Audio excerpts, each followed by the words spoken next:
Coming up on Morning News Now, a second-round stunner at the Australian Open. Defending champ Rafael Nadal is out after getting injured, making his earliest exit there in years. We're going to have a recap, plus more on Coco Gauff's performance overnight.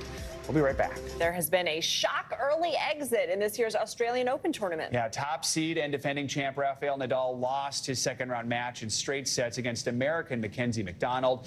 Nadal, who has the most Grand Slam titles, suffered an injury after the first set and did not look comfortable for the rest of the match. It's Nadal's earliest exit in the Australian Open since 2016. For more on this and other big headlines out of the Australian Open, we are joined by Hall of Fame tennis coach Rick Macci. Rick, always good to have you with us. Thanks so much for joining us. I mean, let's start right there with Rafa.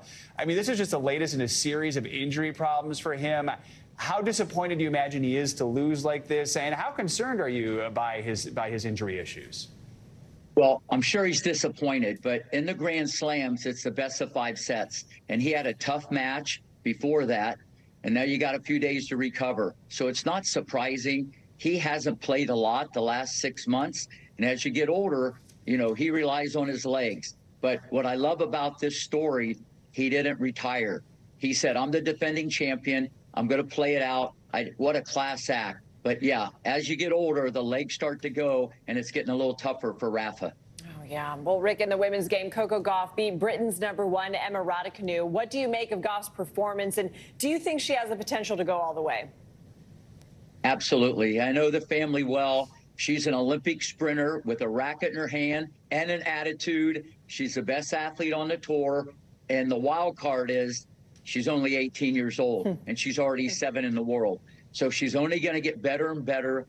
She has the game. The door's wide open. You know, Osaka's not playing this year. Serena, you know, exited stage left, okay? A few years ago, Barty left. So the door's open, and I think Coco is the leader in the clubhouse. Is she your favorite right now to win it on the women's side, or do you think there's others who still might have the edge?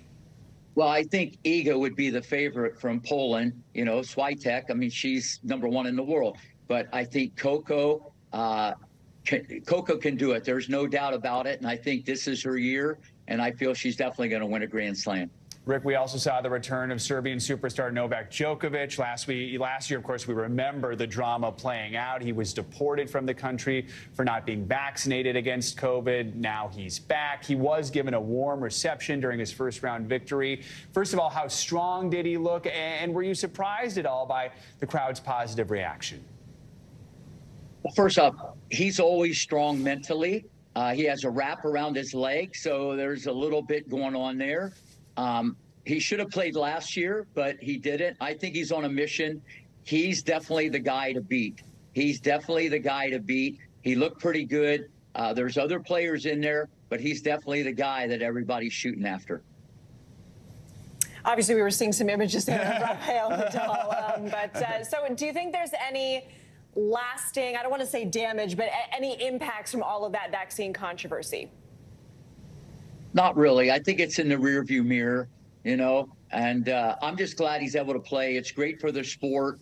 You know, he's going to go down, in my opinion, as the greatest male player ever to hold a racket. So I'm glad he's getting this opportunity to play the Grand Slams, because at the end of the day, that's what the champions are really judged by. Who are you most excited to see play in the Australian Open? Definitely Coco, you know, just because I know the family. She lives right down the road. She's young. She's the next great American. So I hope she can do it. And I think it'd be a great story. All right, Rick Macci, thank you so much for being with us. A lot of exciting tennis to watch coming up. All right. Good to see you guys.